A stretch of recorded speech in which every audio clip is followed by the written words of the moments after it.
history of the United States of America. Hi, boys and girls, ready to get started? Once upon a time, there were these people in Europe called pilgrims, and they were afraid of being persecuted. So they all got in a boat and sailed to the New World where they wouldn't have to be scared ever again. Oh, I'm so relaxed. I feel so much safer. But as soon as they arrived, they were greeted by savages, and they got scared all over again. So they killed them all. Now, you'd think wiping out a race of people would calm them down, but no. Instead, they started getting frightened of each other. Witch! So they burned witches. In 1775, they started killing the British so they could be free. And it worked. But they still didn't feel safe. So they passed a Second Amendment which said every white man could keep his gun. I loves my gun.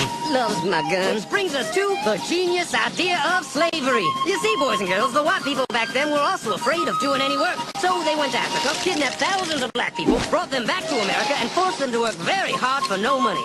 And I don't mean no money like I work at Walmart and make no money. I mean $0. Nothing. Not a zip. Doing it that way made the USA the richest country in the world. So did having all that money and free help calm the white people down? No way. They got even more afraid. That's because after 200 years of slavery, the black people now outnumbered the white people in many parts of the South. Well, you can pretty much guess what came next. The slaves started rebelling. There were uprisings. An old master's head got chopped off. And when white people heard of this, they were freaking out and going, I want to live. Don't kill me, big black man. Well, just in the nick of time came Samuel Colt, who in 1836 invented the first weapon ever that could be fired over and over without having to reload. And all the southern whites were like, yeah! But it was too late. The North soon won the Civil War and the slaves were freed. Yep, they were free now to go chop all the old masters' heads off. And everybody was like, oh no, we're gonna die. But the freed slaves took no revenge. They just wanted to live in peace. But you couldn't convince the white people of this.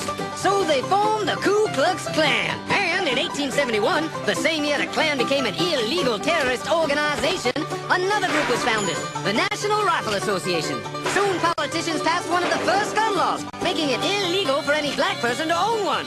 It was a great year for America, the KKK and the NRA. Of course, they had nothing to do with each other, and this was just a coincidence. One group legally promoted responsible gun ownership, and the other group shot and lynched black people. And that's the way it was all the way to 1955, when a black woman broke the law by refusing to move to the back of the bus. White people just couldn't believe, huh? Why won't she move? What's going on, man? All hell broke loose. Black people everywhere started demanding their rights, and white people had a major freaky field meltdown, and they were all like, run away! Run away! And they did. They all ran fleeing to the suburbs where it was all white and safe and clean. And they went out and bought 250 million guns and put locks on the doors, alarms in the houses, and gates around the neighborhoods. And finally, they were all safe and secure and snug as a bug.